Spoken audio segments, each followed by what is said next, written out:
Englewood, Colo, AP, former University of Tennessee star linebacker A.J. Johnson is getting a shot in the NFL with the Denver Broncos less than a month after he was acquitted along with a college teammate of aggravated rape charges. After his first practice as a pro Monday, Johnson said, "It's a blessing to be a part of a team. I'm excited to get out here, start working out and start working my tail off." He said he never doubted he'd see this day. "No, never a time. I had faith. I trusted in God," he said. "I kept working and being determined and kept pushing. I knew it was going to come." Johnson said the Broncos reached out to him Saturday. Coach Vance Joseph said he wasn't sure what to expect from Johnson following such a long layoff from football. "Well, we'll see. It's been 3 years since he's actually played football. At that time, 3 years ago, he was a serious prospect," Joseph said. "He's got great size, he can run, he's a very, very intelligent player. So, we'll see." Johnson and Michael Williams were acquitted of all counts July 27. They were indicted in February 2015 after a woman said both men raped her during a party at Johnson's apartment in the early morning hours of November 16, 2014. Johnson and Williams were suspended from the team less than 48 hours after the party and never played for Tennessee again.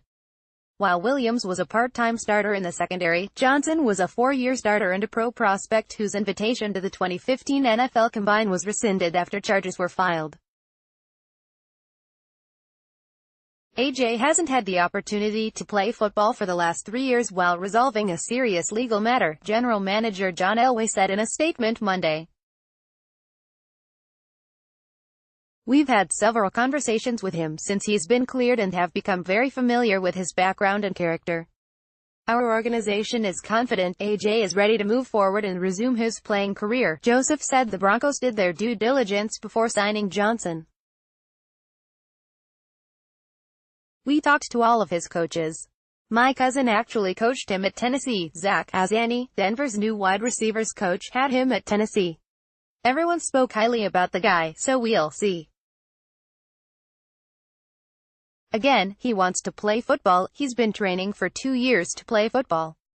He's been here for 4 hours, so we'll see how he fits in." To make room for Johnson, the Broncos released linebacker Stanley Mapunga. They also signed safety Shamarko Thomas after losing safety Jamal Carter, torn hamstring, for the season Saturday night in their preseason opener. Joseph said Carter needs surgery and will go on IR. Thomas was released by the Colts on Saturday, less than 48 hours after he was ejected from a preseason game against Seattle for an illegal helmet hit. Thomas said Colts coach Frank Reich told him his release wasn't over that hit, however. "It's all in God's plan. The ejection, I leaned with my helmet, that's what they say. I'm just happy to be here and be a Bronco," Thomas said. Now a 26-year-old rookie, Johnson was a 3-time All-SEC selection at Tennessee from 2011 to 14. He was a 4-year starter in Knoxville whose 425 tackles ran second among any Volunteer since the school started keeping track of the statistic in 1970.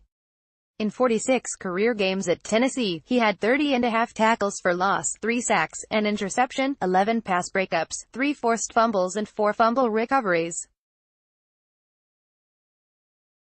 He posted double digits in tackles 23 times. Prosecutors painted Johnson and Williams as entitled athletes who weren't used to being told no.